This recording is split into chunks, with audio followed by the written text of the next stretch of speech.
सभी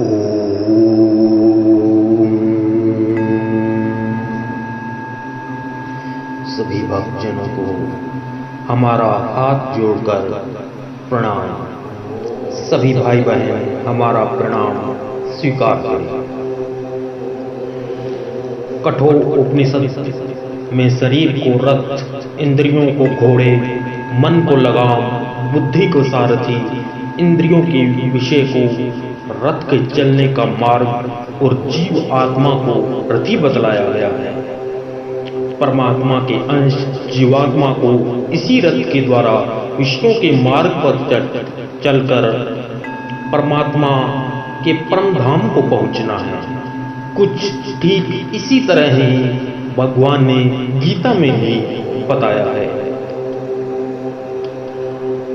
रथ को घोड़े ही चलाते हैं, परंतु घोड़े कई बार उछल होकर उल्टे मार्ग पर भी जा सकते हैं और वश में रहकर सीधे परमात्मा के मार्ग पर भी चल सकते हैं।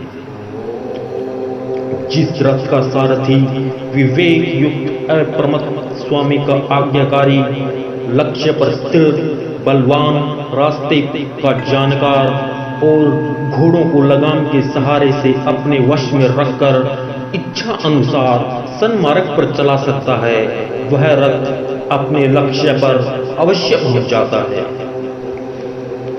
इसी प्रकार जिस पुरुष की बुद्धि विवेक संपन्न जीवात्मा को परमात्मा के धामों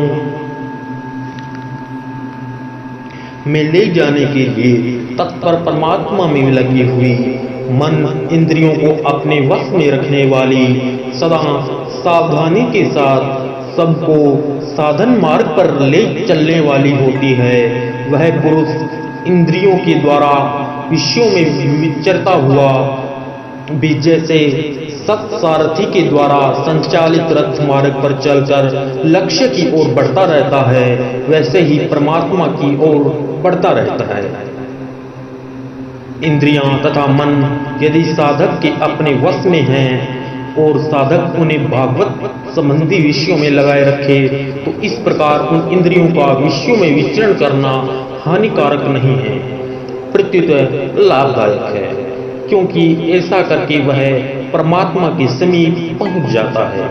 जब तक शरीर, इंद्रियां और मन है, तब तक उनको विषयों से सर्वथा अलग कर देना संभव नहीं है। अतएव साधक उनमें राग द्वेष को हटाकर विशुद्ध बना ले और फिर उनका यथा योग्य साधन रूप विषयों में उपयोग करे।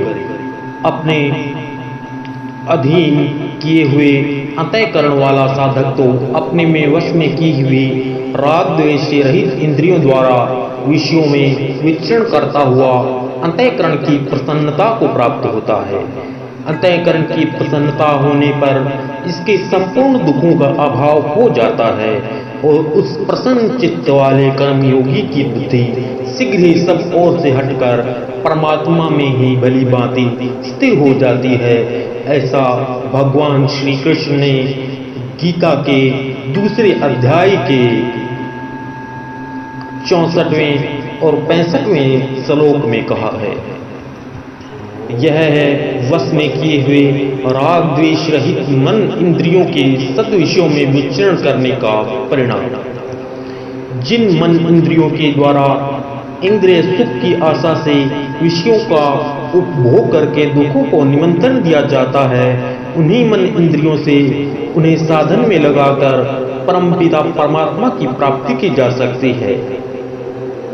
परंतु जिसकी बुद्धि असावधान है, निर्बल है, इंद्रियों के तथा मन के अधीन है, परमतः लक्ष्य शून्य है और परमपिता परमात्मा को भूली हुई है, उसको ये ही इंद्रियां विपरीत मार्ग में अग्रसर होकर वैसे ही सर्वथा पतन के गर्त में गिरा देती है अथवा किसी भयानक दुष्कर्म रूप पत्थर से भिड़ाकर मानव जीवन को चूर चूर कर डालती है।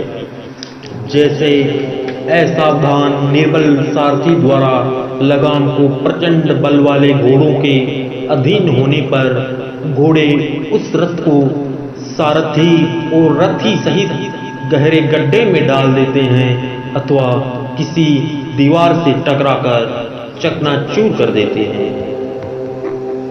विचार करने पर यह पता चलता है कि इंद्रियां स्वाभाविक ही बाह्यमुखी है। वे नित्य निरंतर विषयोपभोग के लोभ में पड़ी हुई विषयों की ओर दौड़ती और मन बुद्धि की भी बलपूर्वक खींचती रहती है। अतः उनको सदा सर्वदा सावधानी से मन के सहारे से यानी मन को उनके साथ न जाने देकर वश में रखने का प्रयत्न करना चाहिए। इंद्रियां वश में न होगी तो मन उनका साथ देने लगेगा और वे बुद्धि को वैसे ही विचलित कर देंगे जैसे जल में पड़ी हुई नौका को वायु डगमगा देती है। भगवान ने गीता के दूसरे